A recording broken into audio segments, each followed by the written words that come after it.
Hi there. Welcome to this webinar on my approach that I call Attuned Assessment. This forms one of three pillars of my general approach to horses, which I have identified, and the other two are called wholehearted decision making, which is where your decisions follow your values really and take into account everybody involved in the decisions. And then compassionate implementation, which is a lot to do with how we then put into action what we have decided to do about a situation. In terms of attuned assessment, what I have found is that there is a very strong link between health conditions, behavioural obstacles, and deep, meaningful relationships with our horses. So, behavioural obstacles may be unwanted behaviours or gaps in communication, blocks in communication that we have with our horses, where maybe there are behaviours that we feel like we can't deal with very well, or behaviours that we are worried might indicate that there is an underlying problem, for example, pain. So, whether you may be having handling or ridden problems that you might have had checked out by a vet already and nothing found, and the conclusion can therefore sometimes be drawn that there isn't anything wrong, but that you might still be concerned that there is pain underlying. And that's excellent if you're persevering with that, because we can't easily and quickly say that there isn't some kind of discomfort underlying some of the unwanted behaviours that we might come across. And my approach of attuned assessment should help us to answer this question of, have we really ruled out pain? So the strong link between health conditions, behavioural obstacles, and deep, meaningful relationships with our horses lies in reading our horses' mind, body, and emotions. And in this way, we can communicate, so they can communicate to us and we can communicate to them. And it might seem subtle, but it's actually very clear.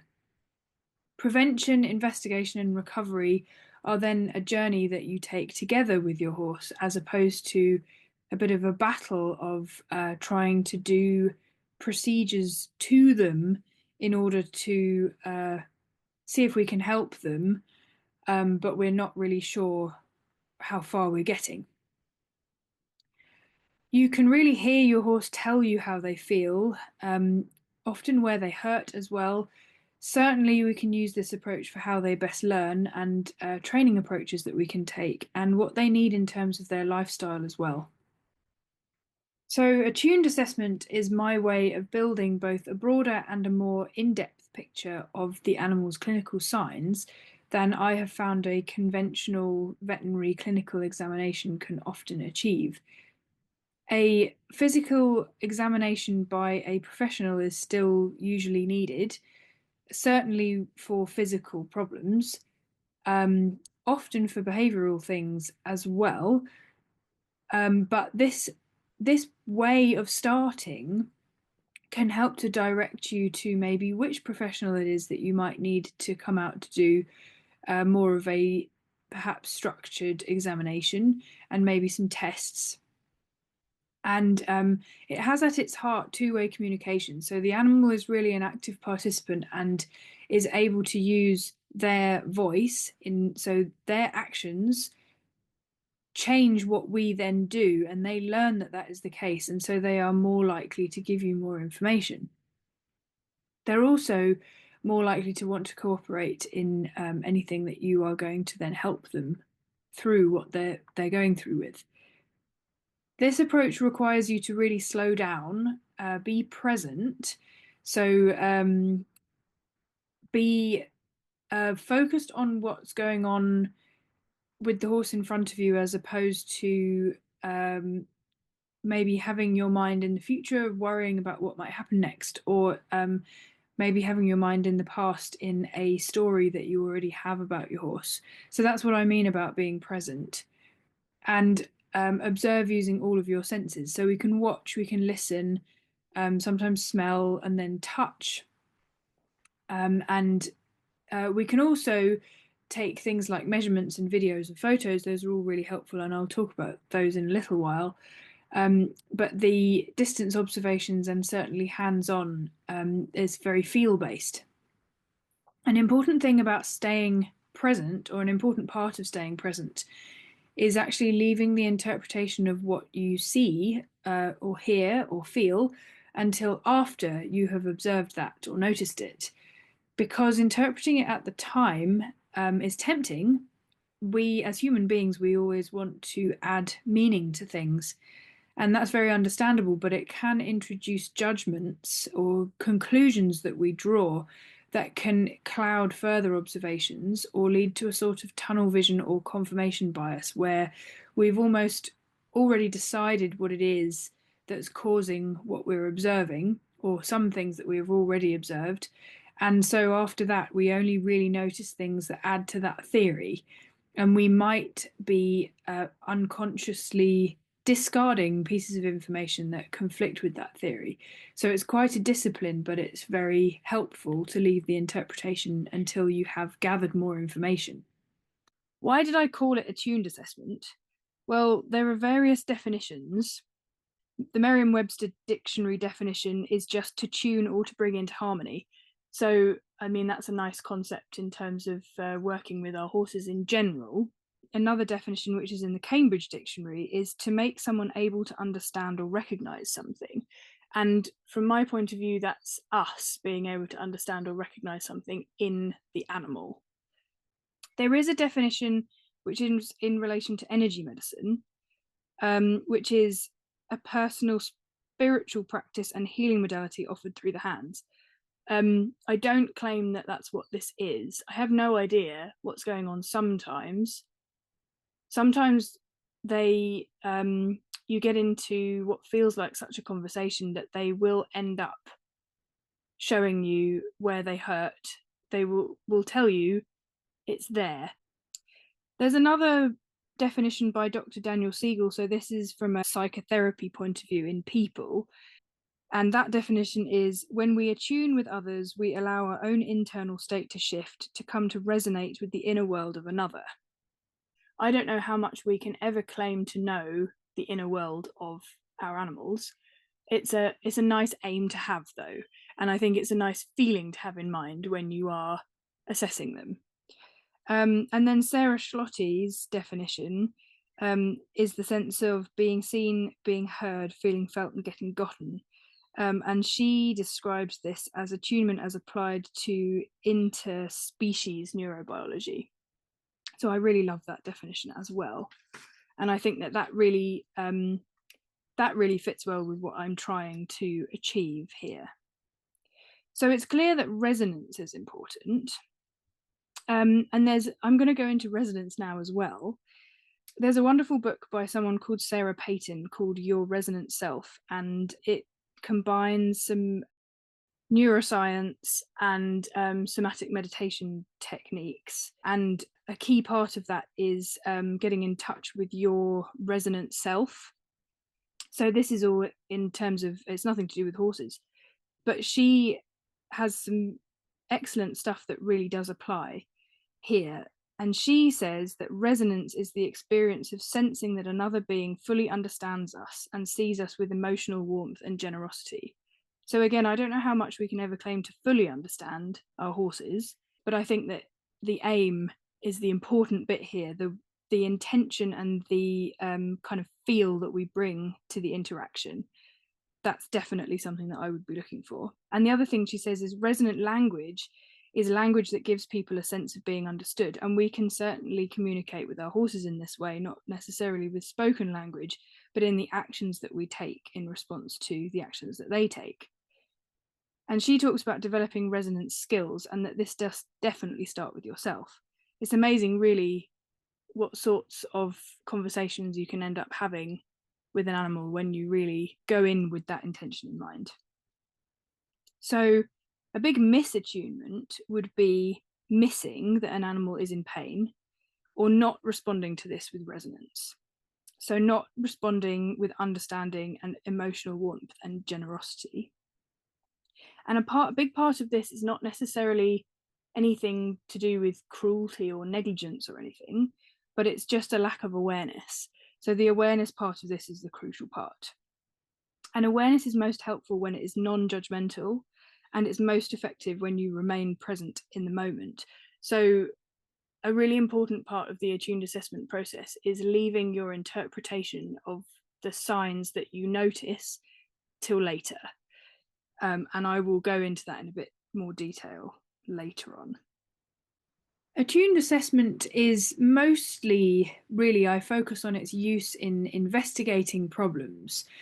But this spills over into other areas because prevention of problems is definitely also a thing. If you can know what is normal for your horse and know them really well, then you can either pick up some subtle signs that something is not quite right and maybe head things off at the pass before they develop into something, or the other part of it is to let it inform on things like their lifestyle or certain husbandry procedures. So we might say, for example, change our foot care routine or change something about their trim or their hoof boots or their shoeing or something like that, that will help to prevent a problem from arising. That's one example.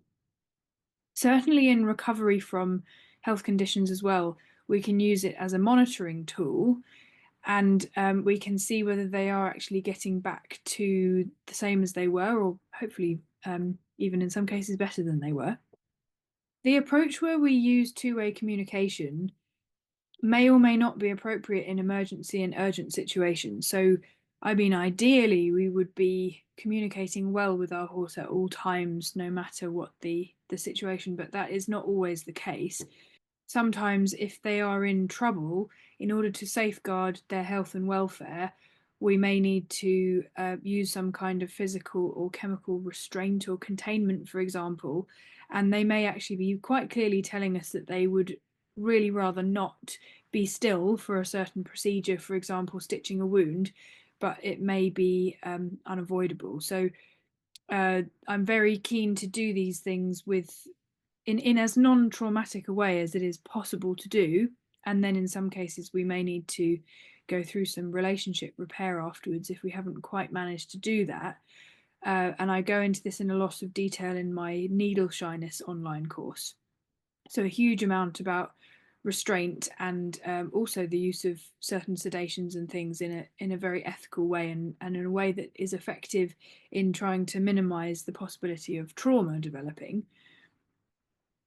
But the use of the two-way communication may or may not be suitable in emergencies.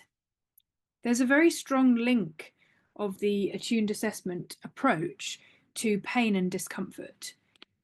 Animals often mask or hide their pain if they feel that showing weakness might put them in danger. So this is a kind of a well-known thing that is put forward, especially about prey animals. It does also happen in other species as well. Predatory species like dogs and cats also mask their pain. Or do they? Because they do, there are subtle signs, and they may try to guard and hide things like a limp, for example. But they don't always do that, and there are usually telltale signs. When animals feel a sense of attunement or resonance, they are far more likely to not do that guarding or hiding and reveal to you where they're uncomfortable or painful. So that's my experience of examining lots of animals.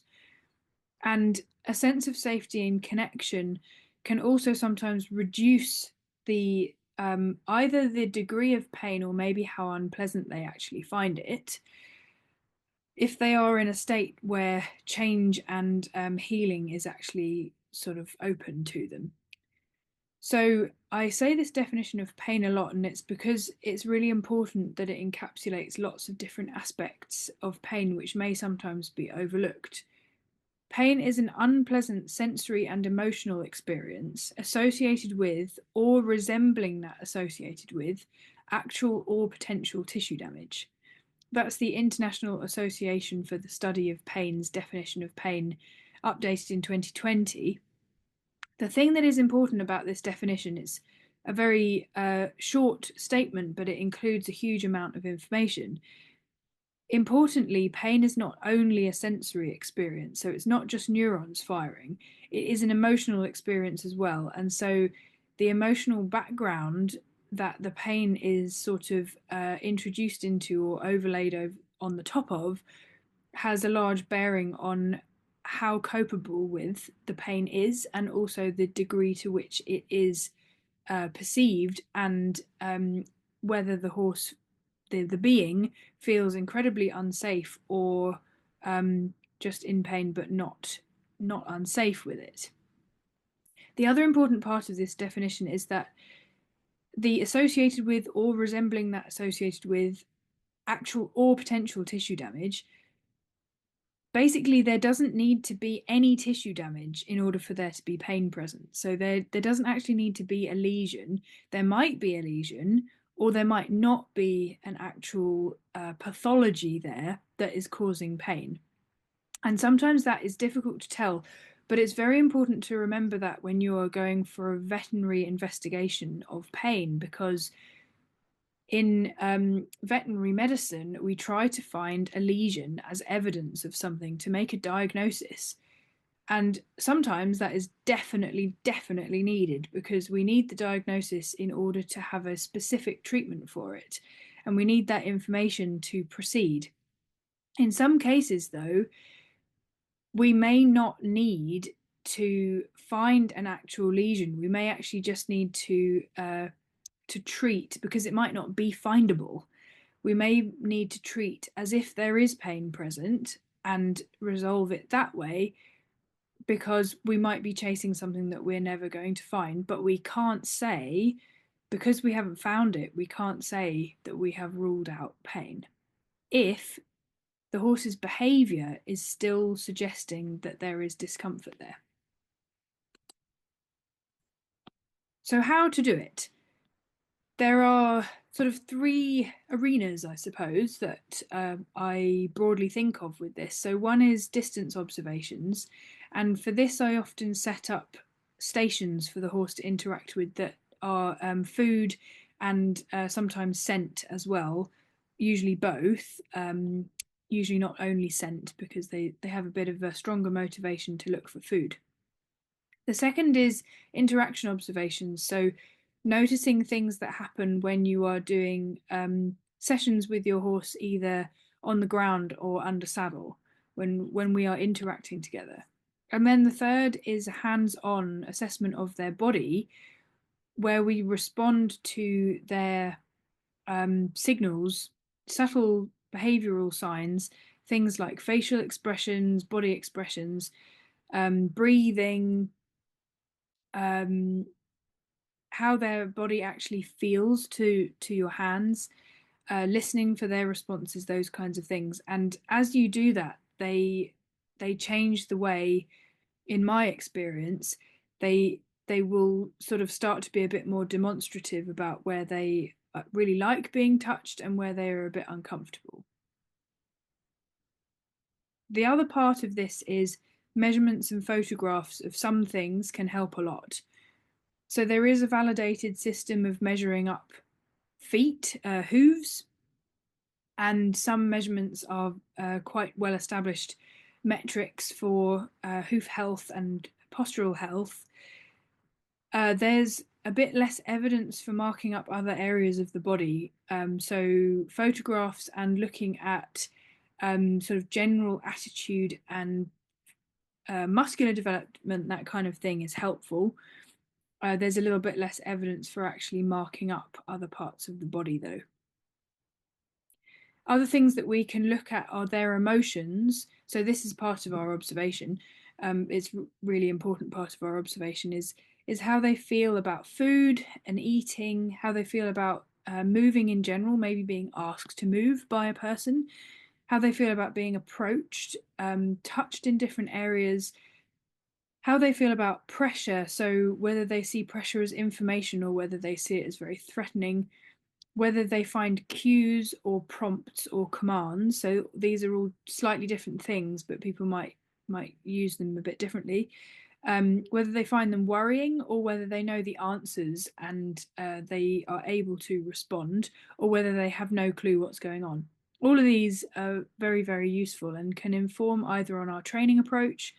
We might be able to make some management or lifestyle changes that help them out, or we might be able to go down a diagnostic path if that seems needed, or a management or treatment path if that seems needed. So there are different ways of carrying out an attuned assessment. You can just do this in their field or stable, although loose housing is definitely preferable for them being able to actually display different behaviours as opposed to being in a small space, and just hang out with them. Or you can do it in a more structured way with some of these stations set up that they can interact with, or in a normal training session that you would usually do with them, and notice what's going on in that context. They can be loose and on their own or interacting with you. You can have other animals participating, but sometimes this either helps or hinders the process of making observations. And when there's food involved, it might result in some resource guarding or stress and anxiety. And just especially when you're starting out, it is best done with each single individual animal, especially with the food stations, just mostly so that you can concentrate on what they're doing, really. Now, setting up the environment also includes your own state of mind. So I would recommend carrying this out on a day where you have lots of time. You're not trying to cram it into 10 minutes and then your mind is buzzing about the next thing that you need to go and do. And that you can kind of settle yourself down and just watch your horse and not have too much of an agenda. Now, that is definitely a lifetime's work for sure. And some people find it easier to have a more structured setup with stations and things like that. Or some people would prefer to maybe just sit in the field for a little while. And you can certainly do both and on different days. And you won't get all of the information in just one session. So this is a practice that is ongoing. Using food as an observation tool is really useful. So you can just watch them eating from different heights, for example, and see how that changes their posture, their facial expression, whether they shift their weight, whether they're comfortable standing still, whether they need to move around a lot. You can use different food types. So you can use more things like treats, you can use different forage types, you can use things that require different sorts of chewing. So maybe sizes of pellets, hardness of food, length of fibre. You can have small hold nets, you can have free choice feeding. You can see whether that changes their emotions around eating, whether they're able to use their lips and tongue and teeth, whether they only chew on one side, whether they get frustrated with small hold hay nets, whether they are interested in doing food puzzles, or they get stressed and try and smash the thing up, or they don't want to engage in it and don't try a puzzle. It's too hard for them and they just leave. You can try different flavors and scents and figure out what they really, really love, or maybe what they just transiently would like and then are not interested in after that. That does happen sometimes. You can have different objects or sensations associated with finding the food. So you can have a surface to stand on while eating something in particular. You could have a surface that is a little bit bobbly that their muzzle has to get in contact with. You could use a puzzle that makes a little bit of noise when they are finding the food, and see whether they're very noise sensitive. You can experiment with their location, so whether being in a particular stable they feel safe or unsafe, or maybe with certain views, wide spaces, small spaces, horses nearby or not. These can all tell you about their worries, anxieties, how they learn, how they sense. And you can also use it as an interaction, so how they feel about hand feeding. And if you're not sure whether that will be okay, or you're a bit worried about hand feeding, then I would recommend doing that in protected contact. So that's over a barrier or a fence of some kind, and preferably not anything electric, because we don't want that association. But I can certainly talk more about that, the use of hand feeding and how to approach that if you do want to use food in training at some point. So here are some things to observe around food. Certainly their emotions around eating. Are they very frustrated by being slowed down eating, for example? Do they stress as the food is arriving? Which direction do they chew in? Do they chew side to side in a circular motion, or up and down with different types of food and at different head heights? What's their posture? So, what's their spinal contour like, their head carriage, their limb arrangement, their balance? Do they lean to one side? Do they tip forwards or tip back? You can have a look at their range of motion. So, what feeding heights do they prefer? Can they step over something to get to some food? Do they always bend their head in one direction? Do they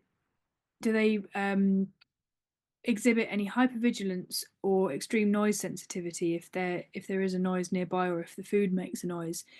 Do they have to be with their friends, or can they be in a session on their own? Do they have separation anxiety? Are they stuck to one area of the of wherever it is that you're doing the observations? Do they have destination addiction? Can they problem solve? So this is to do with the food puzzles. Do they just wander off in the middle of it, or do they get frustrated and try and smash the food out? Or do they actually methodically work through it? Do they need to move around all the time, or actually do they hardly move at all? Is it a struggle for them to move from one station to the other? Would they much prefer to stay in one place? Or are they buzzing around, pinging between the stations and can't really even stop? Are they aware of their body in space? When they're negotiating, you might have some minor obstacles. Can they actually do that? Do they get confused about where their feet are? Do they knock poles if they step over them? And what are their facial and body expressions? Are they generally tense? Are they generally lacking in any sort of tone? Are they do they have their jaw clamped and their eye triangulated like the left hand photo here, and tight muzzle? The next category is interaction observations.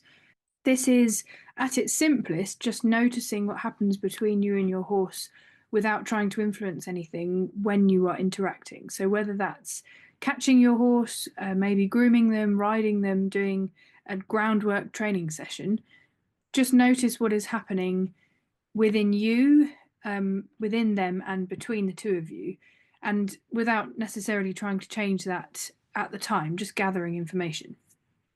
If you have a horse that might mug you for food, or comes into your space and it's uncomfortable, maybe shows any form of aggression, or is very flighty, something like that, then, or very nervous actually, then protected contact can be useful for this. So if they're on the other side of a barrier, even if it's very flimsy, like the one shown in the photo here, they actually, if they are at liberty and they realize that they can leave, they may well more readily come up to the interaction. And if they tend to be a bit pushy into your space, then this can help.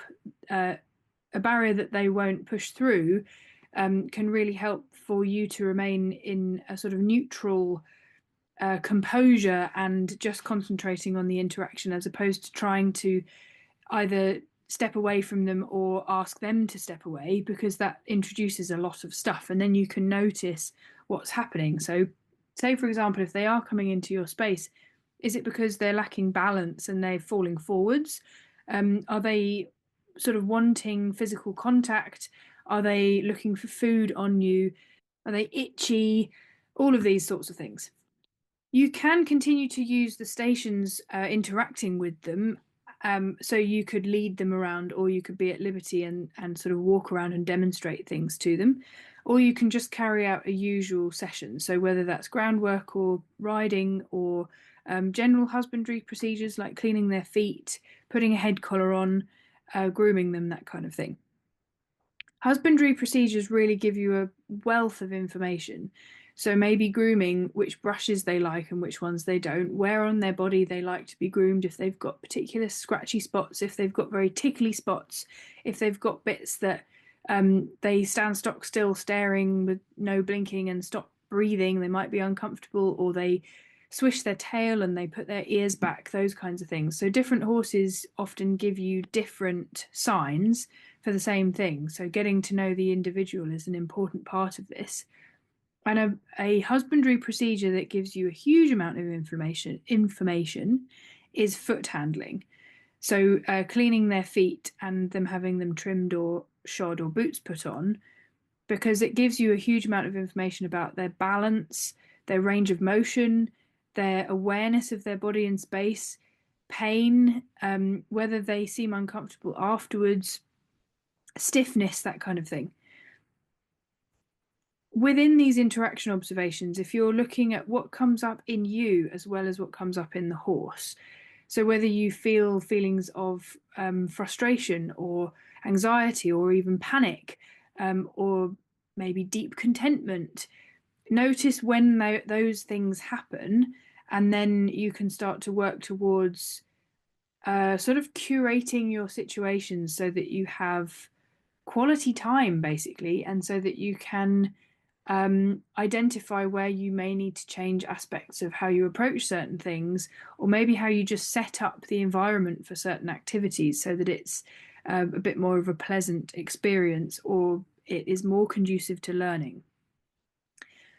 This is a really hard thing to do, but trying not to influence, suppress, or fix any of those feelings in either of you. So if your horse is a bit anxious, if they don't have very good balance, if they're a bit pushy, if they're frustrated about food, if you are feeling frustrated or anxious or panicky, trying not to actually suppress those or maybe even change them straight away, just sitting with them and thinking, where is this really coming from? Because especially when they are somewhat unpleasant feelings, we often want to try and change or fix it straight away. And it can be really helpful to just sit with it and really dissect where it is that these things are coming from in either of you or between the two of you. Really try to notice the context. What happened before? What happened after? What did you feel really tempted to do, or what did you just immediately do? Are you acting out of a sort of thought out response, or was it more of an unconscious reaction? What can be really helpful for this is videoing yourself, because sometimes you can think that you did a certain thing, but actually you realize when you look back that you've done something else. Or maybe you think that you're standing still, but actually you're very busy, or the opposite. You think that you're moving in a helpful way, and actually you're blocking the horse. So either videoing yourself or trying in the moment to do a sort of a body scan. And that's really helpful for both of you. So if you can try and have in your mind's eye what your body's doing, and then you're looking at what your horse is doing, ideally with soft focus. So not sort of a laser focus staring at different body parts of your horse, but more a peripheral, soft awareness. So things to observe about interactions. Horses will show emotions around being cued or prompted to do things, or asked to do things. So those might be slightly different definitions, which we can certainly go into. That's a discussion we can certainly have on the live Zoom calls that go with the online workshop, if you would like to do that. Being moved, so being asked to move at various speeds or in various contexts, directions, with turns or in a straight line. They can give you a lot of information about pain. They can also give you a lot of information about learning, mobility, range of motion, that kind of thing. How do they feel about learning new things? If they know something already, how does that change from when you're trying to introduce something new? What is their posture? So there are postures associated with, confusion, with fear, anxiety, with contentment, with interest. What's their balance? Are they tipping forward, back to one side? Do they tilt their head? Do they have particular tension patterns in their tail, in their limbs, their head, their ears, that kind of thing? What's their range of motion? You can look at the arcs of their limbs. You can look at how their shoulders open or don't, how their legs maybe cross over each other or don't, open and close, that kind of thing, and whether that's different on left and right sides. You can also look at the same things as we did with the distance observations about hypervigilance, noise sensitivity, separation anxiety from other horses or a particular horse, destination addiction, always wanting to go to the gate of the sand school, always wanting to go to a certain part of the stable, maybe. Their willingness or ability to problem solve during the session. So if you introduce something in a slightly different way or something that they don't know, they haven't come across before, can they think through it, or do they sort of check out and leave the conversation, or do they become very anxious and actively try to leave? Are they quite still? Are they rooted to the spot, or are they pinging around all over the place, moving? What's their default? Do they have awareness of their body? If they are getting too close to you or the fence or poles, that kind of thing, is that because they know that they're doing it, or are they unable to lift limbs out of the way, that kind of thing? And their facial and body expressions. So I've got some examples here. This is all Sunny, the same horse. So the top photo shows anxiety and likely food conflict over performing this behavior of resting his toe on a block. So he's dropped and he's clenching his jaw, his lips are tight, his eye is quite hard and anxious looking, and his ears are pointing behind him. And this is all a sign that he's maybe finding it too hard. He knows that he has to do something to get the food. So I did actually, in this particular training session, just feed him lots and lots and lots without asking him to do anything after he displayed these signs. And that improved things. And then I massively reduced what I was asking him to do. So I took the block away and we did some behaviors that he finds very easy and enjoyable. And then we just had the block nearby and worked on lifting a leg, and that massively improved things. You can see his posture in the lower left looks very interested. He's quite relaxed and rounded. He might at any moment get spooked if this ball moves a bit, and then his posture might change to more of a fear response. But at the moment, it's engaged, it's interested, it's soft. And you can notice things in the lower right picture, like he looks like he's in the middle of licking and chewing. He's slightly crossing his right hind under his body mass. This is a moment in time, so we would need to look at what else he was doing the rest of the way through this process. But generally, he looks quite soft, but perhaps a little bit of tension in his eye and his right nostril there. So, behavioral responses when it comes to interaction observations and also the hands on two-way communication. The two-way communication only happens if you notice it and then you actually respond to it. So, this concept of harmony with our horses, it goes both ways. We have to meet the horse where they are just as much as them meeting us where we are. So it's a two-way street. We can't really expect it to be the horse's actions that result in a harmonious interaction. It's also down to us. Part of this is being aware of our expectations, and maybe some expectations that we don't even realize we have about how our horse will behave or respond, or how a certain activity or a session will go. There's a really, really good saying that I heard at the Journey On podcast summit, the first Warwick Schiller podcast summit in San Antonio that I went to in person. And I can't remember which speaker said it, but it was brilliant. It was deep listening without fear of loss.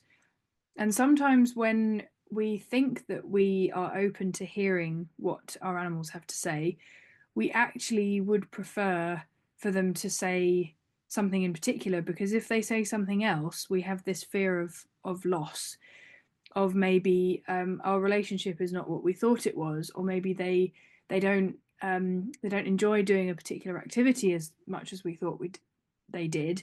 Maybe they are in pain somewhere and we have to stop riding them for a while. Something like that. We have to be aware of our fears of loss when we open up to listening to the signs that they are showing us.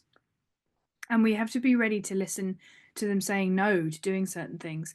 And that is really useful information, because mostly it's I can't or I don't know what to do, as opposed to I won't. So that really is, it's a commitment as opposed to a one-off process in an attuned assessment session. So I just wanted to point this out, that kind of once you start doing this process, you have to be mindful that it's best to continue in as many interactions as you possibly can, as much of the time as you possibly can.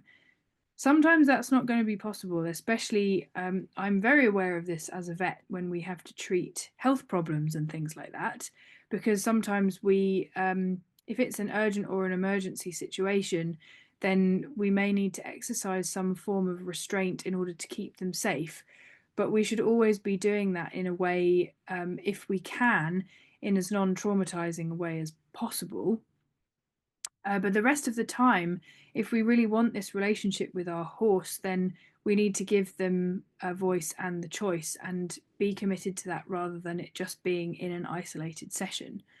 We can indicate to them what kind of session we are in, and I can go into that in more detail if you would like on Zoom calls in the online workshop, if you're interested in learning more about that. This fear of loss thing is related to taking things personally. So if we can really try and avoid taking the responses that they are showing us personally, trying to avoid feeling wounded when we see a response that maybe does highlight a rift in our relationship or a miscommunication, and have a commitment to an outcome where we are having this two-way communication, versus an attachment to a particular outcome or goal, which is more activity oriented as opposed to relationship oriented. But that's obviously your own choice with your horse human partnership and what it is you are wanting to get out of that. If it is the relationship piece, then we need to have that commitment to the relationship.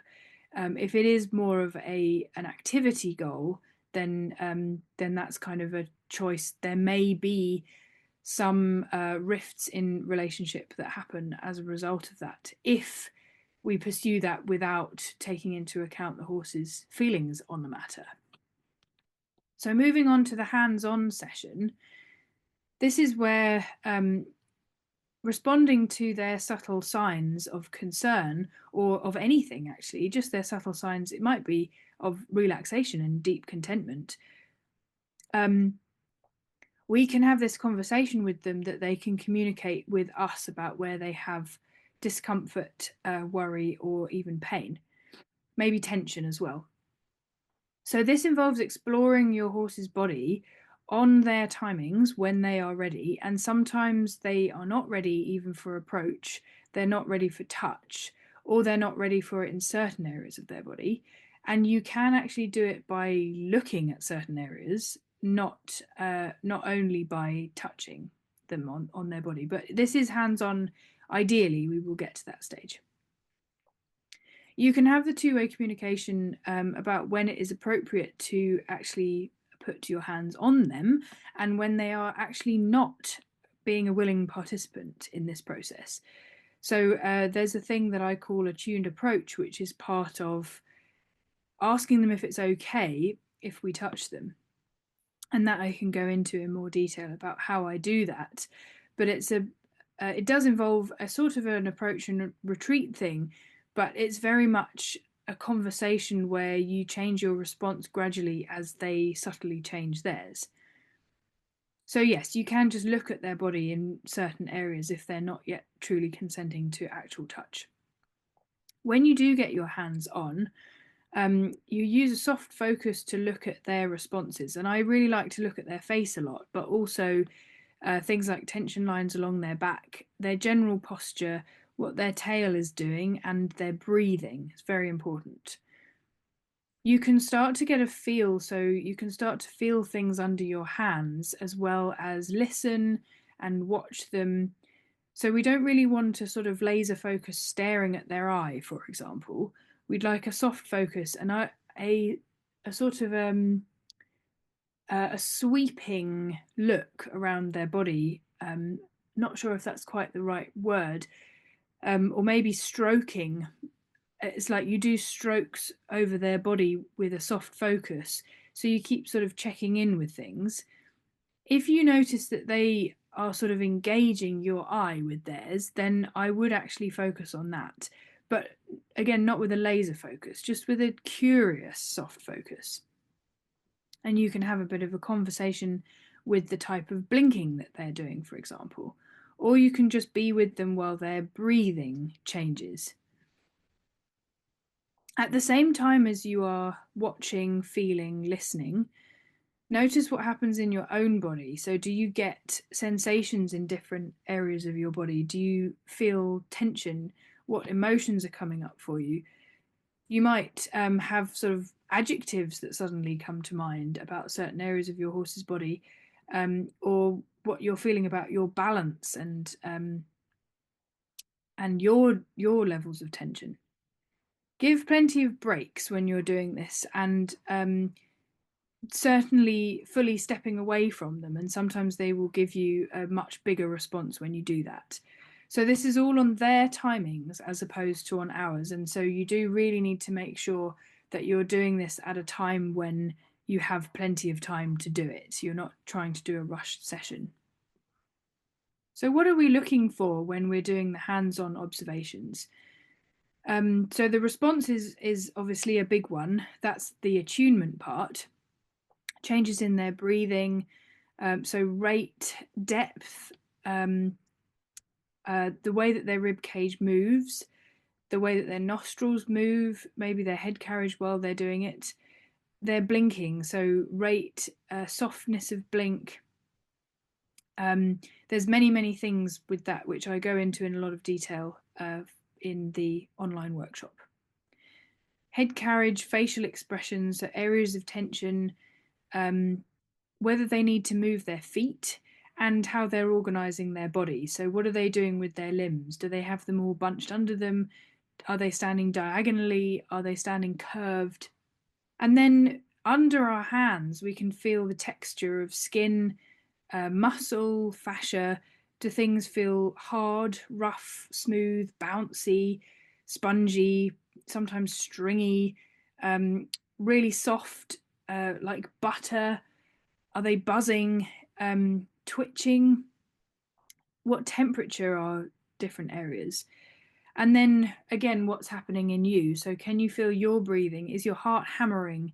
Are you leaning to one side? Do you feel tight in your shoulders? Are you clamping one hand in a fist?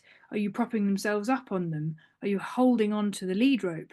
And what happens if you change a tiny thing? Does your horse respond to that in some way? Does their body change, perhaps?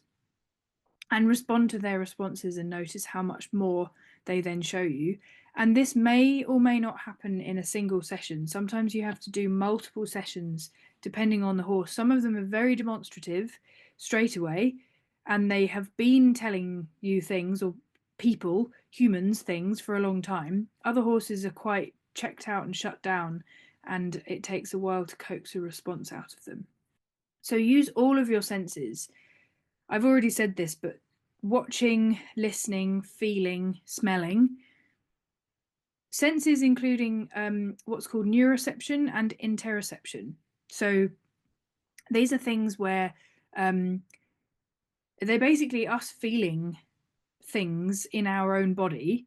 So neuroception is more to do with whether we feel safe or not. So we might get a bit of a sense, the sort of prickling sense of, oh, I'm not sure if I'm quite safe in this situation.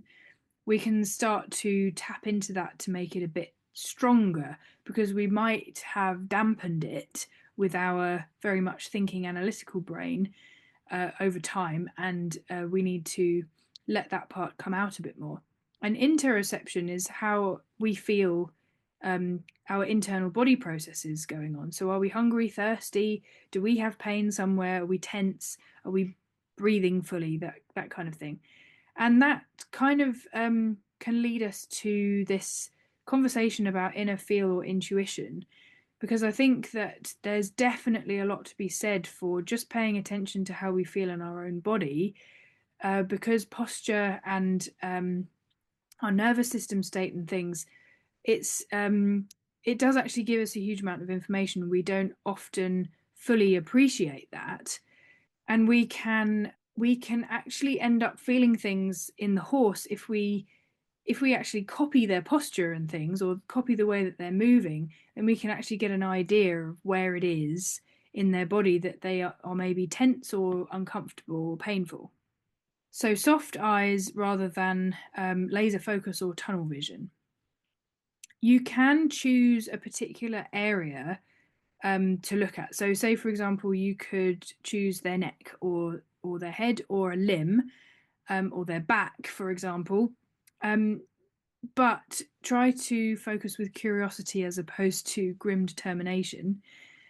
Or you can be systematic about body areas. So you could do nose to tail, or you could do sort of body quadrants like front left, front right, for example. Just however it feels good to you. I have an Attuned Assessment guidance journal in the making for the Attuned Assessment membership option, which will help you in being a bit more systematic, and ways that you can do this to sort of body scan them to do a full evaluation. You can do this under saddle and feel the way your body moves. This is something that I teach on my equisimulator, so you can actually tell whether your horse is sound and symmetrical or is uneven and perhaps unsound. And listening not only to breathing, but things like grunts. So watch your horse just loose, watch them roll and get up and down, eat. When they start moving, if they start trotting, for example, do they have to clear their throat? You can often hear their gut sounds with the naked ear, and not with a stethoscope if you get quite close. Crepitus in joints, so clicking and crunching, or in soft tissues, can indicate areas of long-standing tension or scar tissue. And their footfall, so you can actually hear whether they are uneven, or whether they are rhythmic and have even weight bearing when they're moving. This is a huge subject: posture, body, and hoof shape. So body shape and hoof shape is what I mean. Posture, balance, and tension are all inextricably linked with each other, and also with nervous system and emotional states, including pain. And musculoskeletal development, or lack thereof, shows what is habitually used and what can move or not. So usually atrophied muscles, or actually maybe a more correct term is myopenia. So muscles that are smaller usually are less mobile, so that they're not contracting as much. But that is a big subject, and it definitely depends. Certain postures are indicative of proprioceptive input that gives the central nervous system information about where their body and their limbs is in space and in relation to gravity and in relation to each other. And so sometimes when these inputs have gone awry, certain abnormal compensatory postures are a result. And we can see this reflected in their hoof shape, because the hoof responds to how it is loaded over time. So I will go into, in the Attuned Assessment online workshop, much more about how you can read the horse's posture and body shape and hoof shape to see how they have habitually been standing and moving over time, and whether we need to do something about it. So in terms of discomfort, that can have physical, mental, or emotional origins, but it manifests in the body. And so that's either intentionally communicated through their responses or not. And it's also communicated to you via the shape that their body has become. Pain is often a contracted and restricted posture, and balance shifts towards that needed for sympathetic activation, or sometimes towards a state of shutdown. So the horse might be in a constant sort of coiled spring posture, or might be actually in a sort of a collapse state. Tension is often at first protective, and it's reversible if there is some discomfort or pain, but long term it can be maladaptive. So it doesn't help anymore to have that pattern, and it leads to compensations. it leaves traces in their posture and balance. And that can actually become more of the problem than the primary thing was. The primary thing that caused it might actually have resolved itself, but it's the traces that it has left in their body which they haven't been able to reset, which sometimes is what is the thing that we have to treat. So when it comes to interpreting it all, first of all, try to avoid interpreting or attaching meanings as you are collecting the observations, because it can change what you subsequently see and feel, the whole confirmation bias and tunnel vision thing. So keep checking in whilst observing to see if you are actually inadvertently getting tunnel vision. And it can be very helpful to video things for this purpose, because you can watch it back when you're not in the sort of heat of the moment and realize things that were happening. Or maybe you might see things that were in the kind of in-between stages that you missed at the time. It can be really helpful to collate your findings in some way. So maybe have a voice recording going and just talking about what you're seeing, writing them down, or photographs and documenting them that way. And then you can see trends happening over time. What I explain in the online workshop is how to then interpret it using a logical approach to problem solving. So this is where we define what the findings actually are. So we make them less vague, more concrete, and they then give us a direction to go in, either with resolving them or with further investigations, for example, if they need diagnostic tests. Most importantly, in this process, so you can later on, you can think about it when you're kind of not with your horse, but at the time of doing the actual attuned assessment, it's about exploring, testing out, trialing, and really playing. So you can take some information, and sometimes we make an interpretation and it isn't actually the final interpretation that we're going to make. There are other things, there's more information to gather, or there are different conclusions to come to. So we just explore, is the interpretation that we came to the first time actually, does it bear out when we explore it further in practice with them? And is it helpful? Because it may be that our interpretation is not quite serving everybody in the way that it could. So there we have it, attuned assessment, which broadly involves distance observations, interaction observations, and hands-on two-way communication. And you can choose which of these you do and which might be more important in your particular scenario, or which yield best results with your particular horse-human partnership. We have lots and lots of things to possibly notice. We can do everything from just noticing the sort of vibes and the feelings around something to actually taking documented photographs and measuring things. I particularly find the attunement part is really, really helpful for figuring out where in their body they might have discomfort or pain.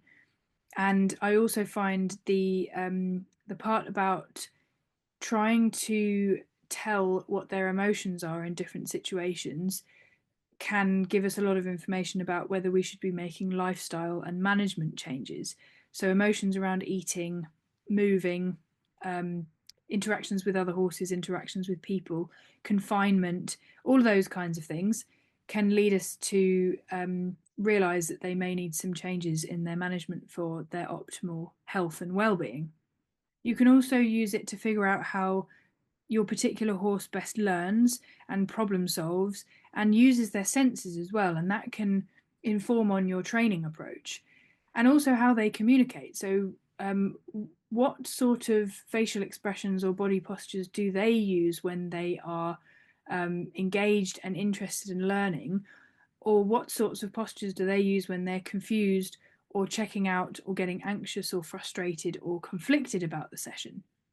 And what happens in you, and what other strategies might you be able to take to improve that? If you would like to delve deeper into this and learn more, I run an online workshop on attuned assessment, taking you through these 3 different scenarios: the distance observations, the interaction observations and the hands-on in a lot of detail. And I also provide some coaching on taking good hoof photographs and measuring or mapping those, and measuring the feet in person as well, so without the use of photographs, and looking at their posture and interpreting that, and knowing whether you might need to make some interventions. Mostly it will be using bodywork and specific exercise, dentistry interventions and foot balance changes, and also lifestyle. So their feeding positions, postures, the type of food available and the feed delivery, and the amount of movement over what types of terrain.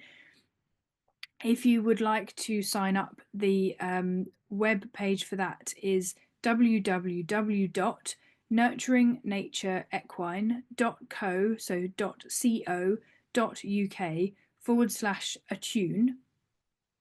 And there's also the option after taking the online workshop of an ongoing subscription. So the online workshop has lots of videos available. There's a full-length example of an attuned assessment hands-on session. There is a two-way communication example as well. A webinar on hoof function and hoof shape, how hoof shape arises and how we can interpret it. There's a video on distance observations, one on interaction observations, and another one on hands-on and two-way communication, and foot handling as well. And I will add more videos as this online workshop does expand, and as people's questions drive the types of videos as well. In the online workshop, there is an online member area that you access once you've signed up. You create a login and can access that with lessons in webinar and video format. You have lifetime access to that after signing up. There are 3 live Zoom calls and their recordings per online workshop, and there are some downloadable worksheets so you can take them with you, and it helps you with setting up stations and things, and helps to prompt you with some observations, and also can help you to take good hoof photographs so that we can discuss them, and you can document changes over time. And there's a Facebook discussion group where we can discuss photos and videos and things. The online subscription follows on from the online workshop, and that involves quarterly Zoom calls with access to all upcoming and previous call recordings. I post regular guided exercises and give feedback on your responses to those, on how to continually assess and help your horse. And so that might involve, for example, an exercise in what is your horse's eye doing, or there might be an exercise on observing your horse's breathing, or there might be an exercise on foot handling, for example. I've also created a guidance journal so that you can be a bit more systematic about assessing your horse's body and their behavioural responses, so that you can do you can remain in the moment while you are actually doing the assessment, but you will be less likely to miss certain aspects or get stuck in focusing on one body region, for example, or one theme. There's a private Facebook discussion group for the ongoing subscription where I post the regular guided exercises and where you can ask me questions. So the web page for signing up for those is www.nurturingnatureequine.co.uk/attune. Thanks very much for listening, and hope to work with you soon.